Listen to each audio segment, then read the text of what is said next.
Welcome to the new lecture of our series on data mining and data warehousing. Today we are going to talk about data warehouse. So firstly, what is a data warehouse? Data warehouse can be defined in multiple ways, but data warehouse basically is a decision support database which is maintained separately from organization's operational database. Basically, organization keeps its operational database separately and its data warehouse separately. Furthermore, support information processing is provided by data warehouse for consolidated historical data analysis. So what you can say is, arriving to a definition of a data warehouse. A data warehouse is a subject oriented, integrated, time variant and non-volatile. Remember these four characteristics: subject oriented, integrated, time variant and non-volatile. We'll talk about these characteristics in coming few minutes. So a data warehouse is a subject oriented, integrated, time variant and non-volatile collection of data in support of management's decision making process. So these are the characteristics and basically it is required for decision support only. So data warehousing is the process of constructing data warehouse. So now we'll talk the characteristics. So first was the subject oriented. So the data warehouse is generally organized around major subjects. Like for a company, it can be customer, products, sales. So this is the way in which the data warehouse is organized. What it focus on modeling and analysis of data for decision makers, because it is basically dealing with decision making part only. So it does not require daily operational or transactional processing. What it does is it provides a simple and concise view around particular subject issues by excluding data that are not useful in decision support system. So basically what it is doing is it is trying to make help out in making the decision, and for that what it requires is it did not require some operational or transactional processing, and even the data which is not required for decision making process is excluded from the data warehouse. This is the characteristics for being a subject oriented data warehouse. Then the second point is data warehouse is integrated. So by integration we mean the data is integrated from multiple heterogeneous data sources, which can be relational databases, flat files or online transactional records. The key point here to observe is it's not operational or transactional data. These are basically records of transaction which has already happened in the past. So after collecting or integrating the data, what we require is we require cleaning and integration technique to be applied upon the integrated data. What it does, it ensures the consistency in naming conventions, like the name field will contain the name only. Otherwise some field can have name as na underscore nam underscore, but now there will be only a single field name, for instance, that will be containing all the names. So it ensures the consistency in naming conventions, encoding structure, attribute measures among different data sources. Like all will be having the length in centimeter only or meter only, but there will be a single convention that will be followed. So when data is moved to data warehouse, it requires some conversion into a suitable form, which is known as basically transformation. Now data warehouse is time variant. So the time horizon for the data warehouse is significantly longer than the operational system. because it does not require the day-to-day knowledge for making a crucial decisions. So operational database basically contains your current value, but what data warehouse data holds is it provides a historical perspective of nearly around 5 to 10 years, or it can be more than that also. So every key structure in the data warehouse basically contains a time element of time, explicitly or implicitly, because for performing some analysis or decision support we need to have historical information along with the time element. But the key of operational data may or may not contain the time element. So data warehouse is non-volatile. A physical separate store of data transformed from operational environment is kept in data warehouse. Operational update of data does not occur in the data warehouse environment because it is holding those transactions which have already been completed and they are simply the records. So they do not require transactional processing or process like recovery or concurrency control mechanisms. They just require two operations for processing, which is initial loading of data and access of data. So here in data warehouse we are not modifying this data which is being stored, so it is non-volatile in nature. So now we'll compare OLTP versus OLAP. OLTP stands for online transactional processing and OLAP stands for online analytical processing. In terms of user, OLTP requires some clerk or IT professional, but OLAP require knowledge worker. Just consider the case where you have been going for ticket booking in case of OLTP. So OLAP require knowledge worker which has an idea or knowledge of the domain, what the decision have to be taken out. So he is a specialized worker basically. The function of OLTP is basically day-to-day operation, whereas for OLAP it is related to the decision support. While talking about database design, the OLTP is application oriented, whereas the OLAP is subject oriented. While talking about data hold by OLTP is current, up-to-date, detailed, flat, relational, and isolated. But OLAP holds the historical data which is in a summarized manner or is containing multi-dimensional integrated from multiple sources and it's basically consolidated as well.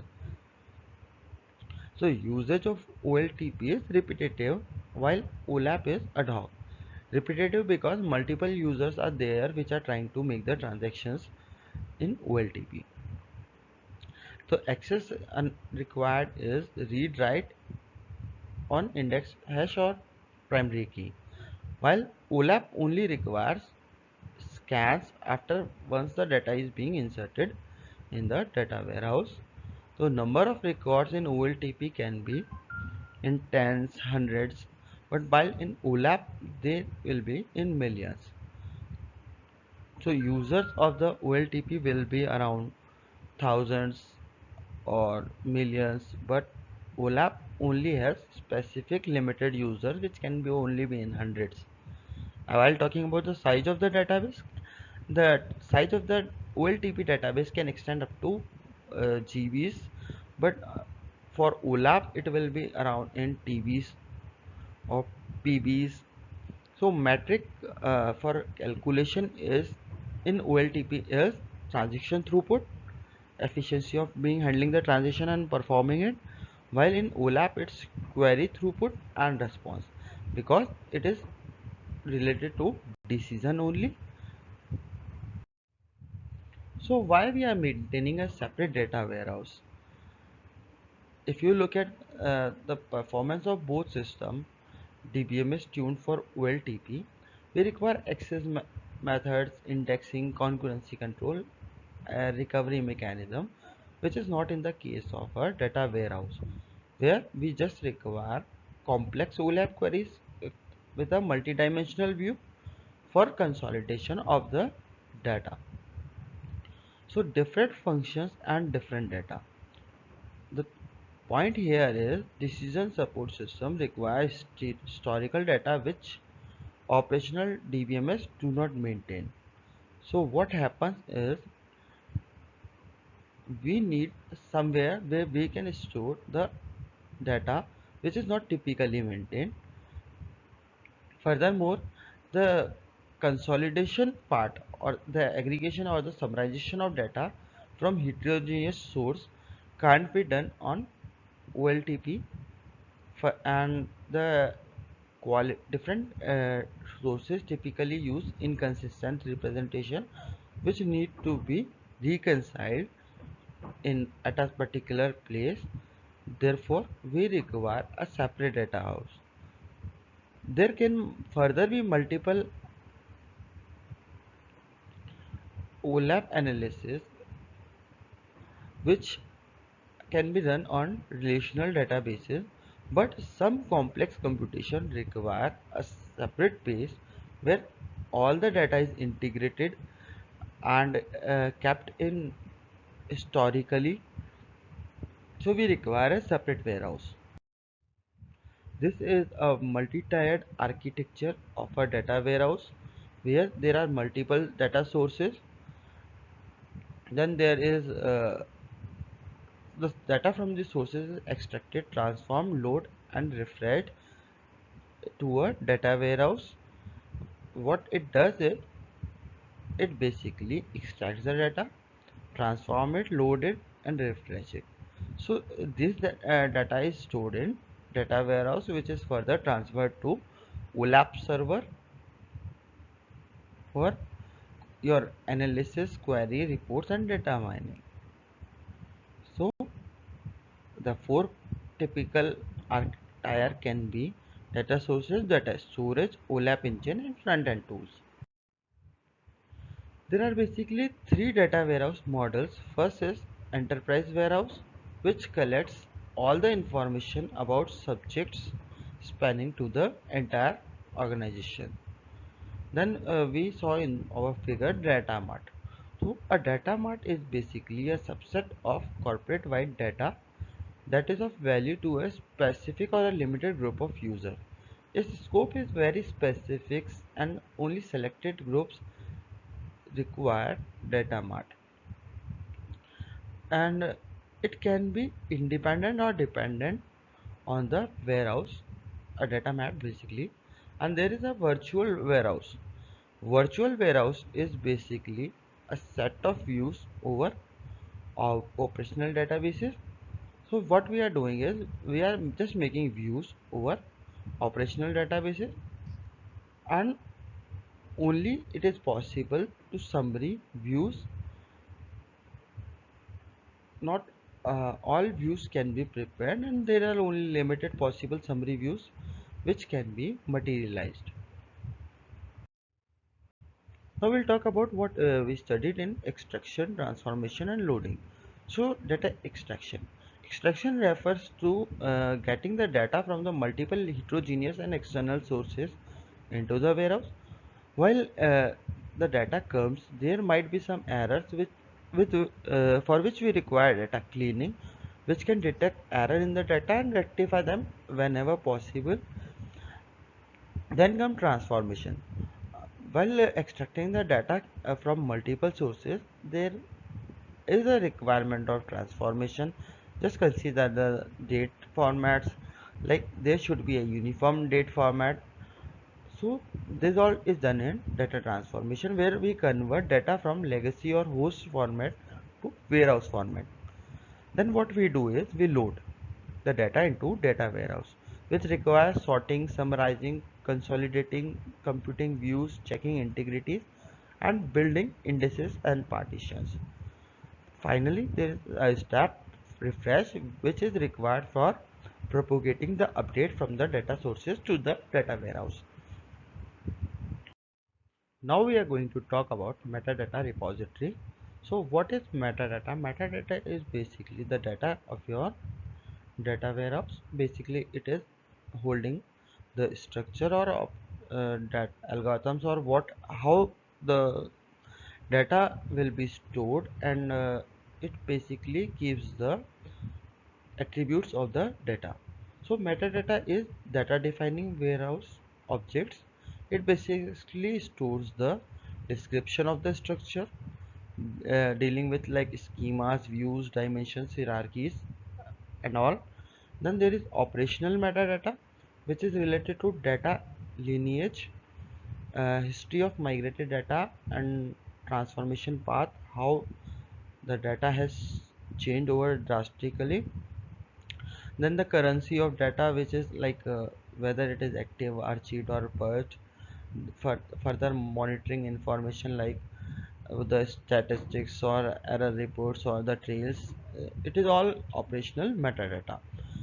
Then the next thing is there should be an algorithm used for summarization. So the choosing purpose is not of metadata repository, but there needs to be an algorithm specified for the summarization purpose, which we have to choose according to our requirement. Then there is a mapping operation which maps operational environment to data warehouse environment. Because these two environments are separate, so they require a mapping function. Then the point is we have to measure the system performance also.